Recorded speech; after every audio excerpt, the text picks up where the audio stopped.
Robin LeBlanc is here. She is the Thirsty Wench. And we love it because we learn so much about beer. Those wine drinkers are everywhere, right? And they'll go on and on and on about their wine. And it's like, oh, enough already.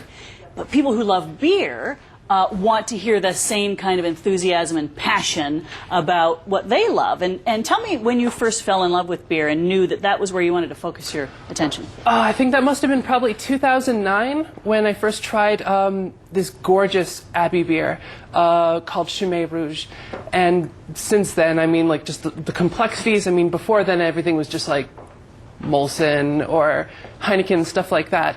But after that flavor explosion, that just sort of led down a rabbit hole to like visiting places, learning more about it, and it just became a passion. You said there's more to this than I realized. There really is. And there's an artistry to it. The people who take it seriously, the microbrewers and the people who consider themselves artisans, are creating, really, this is their work of art with what ends up in the bottle. Definitely. They absolutely love what they do, and there's a lot of thought that goes into these beers and a lot of care that goes into these beers as well. How do you find them? Are you out in the beer store, or do they ship them to you? How do you discover all these new flavors? Well, for the most part, these are at the LCBO, so you can actually just get experimental and just try a bunch. Cool. And that's where most of these come from, except for the exception, I think, for one, which is just available at the brewery.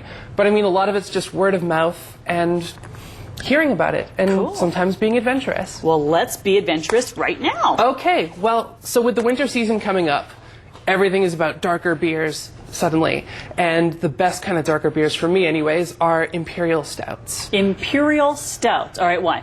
Well, they're really good winter warmers, I should say. The alcohol is a bit up there. It usually ranges between 9 and 10%. Oh. But it makes it a good sipper, and it's a fun thing to share for the holidays as well, I Beer is find. usually around 5 or 7, right? Beer is usually, usually 4 to 7%. So go easy on me. Are we trying some of those? We are, yes. Okay. So the first one actually is, now don't laugh, it's called Long Dark Voyage to Uranus by Sawdust City Brewery.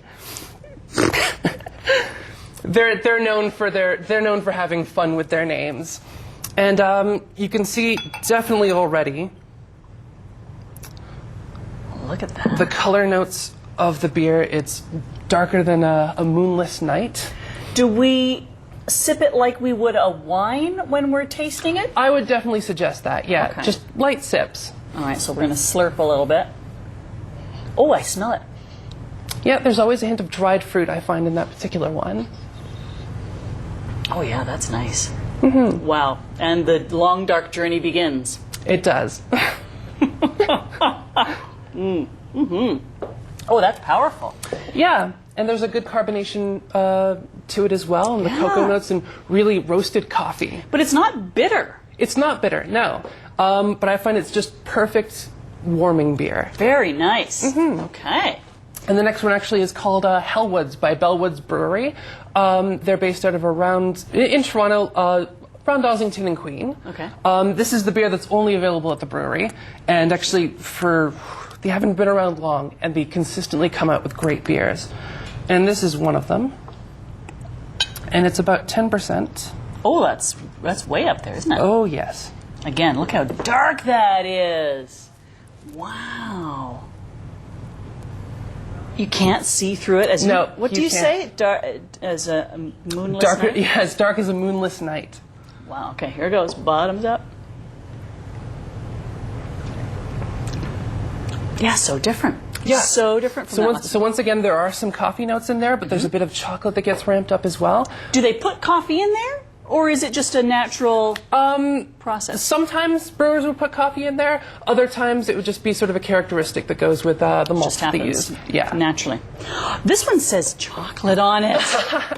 That is the Flying Monkeys Triple Chocolate Manifesto. Come on. Made with cacao nibs, cacao powder, and chocolate malts with a bit of lactose sugar in there to give it a nice creaminess. Wow. I think earlier I came on with their Bare Naked Ladies beer, which was like a chocolate cake. This is like a chocolate cake with brown cow just drizzled all over it. Come on. Really? Yeah, and it's a gorgeous sipper. Definitely something you want to share. Once again, this too I think is about 10%. Oh, wow. Now, if you have lactose problems, you'd have to stay away from it or just take your lactate pill. That's what I do. I would just take my lactate pill. But I love the fact that it's going to taste like creamy chocolate in your mouth. Yes. What else have you got? Okay, so this is the Tempest and the Double Tempest by Amsterdam Brewery here in Toronto.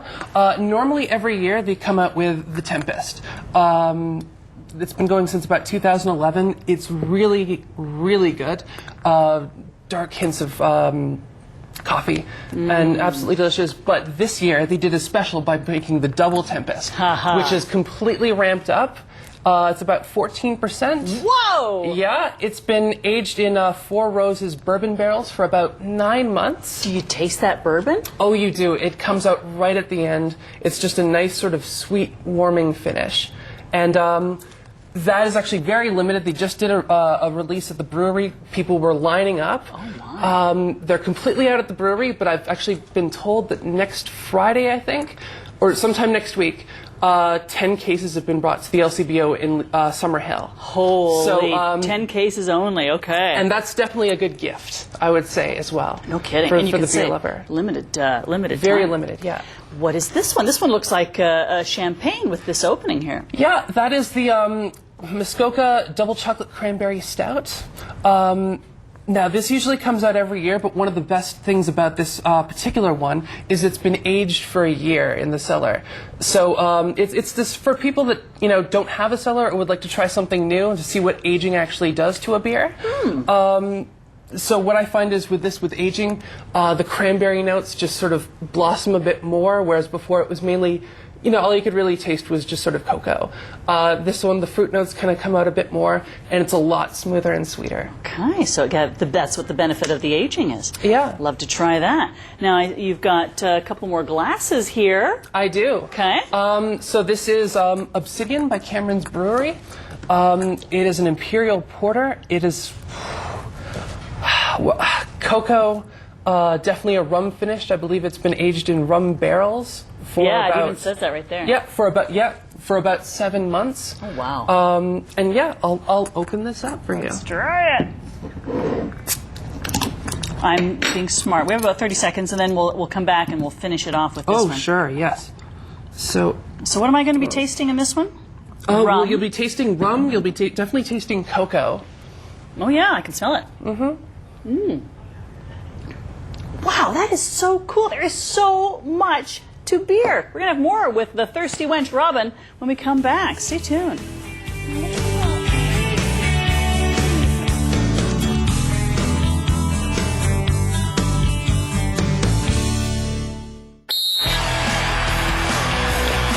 Rogers TV Sports Plus is your source for coverage you can't find anywhere else.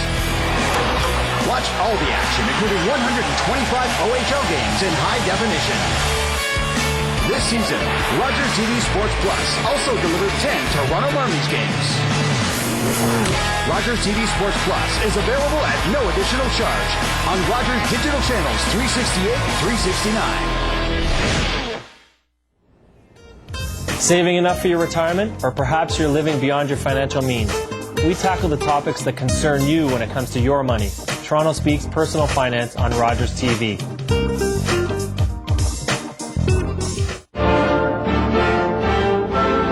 From the highest heavens came a majestic civilization. Its splendor once lost. Now, the divine culture has returned. Coming to Sony Centre, Toronto, January 23rd through 26th. Experience Shen Yun.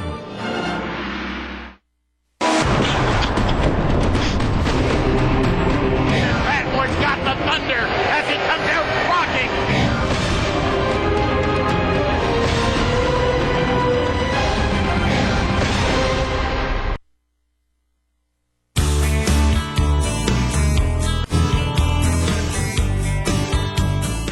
The Thirsty Wench, Robin LeBlanc, is here, and we're talking about beer because that's where she focuses her attention, helping us discover all these fantastic new flavors of beer. So you've got the one left. It's called the Mill Street Vanilla Porter. Yes. Okay.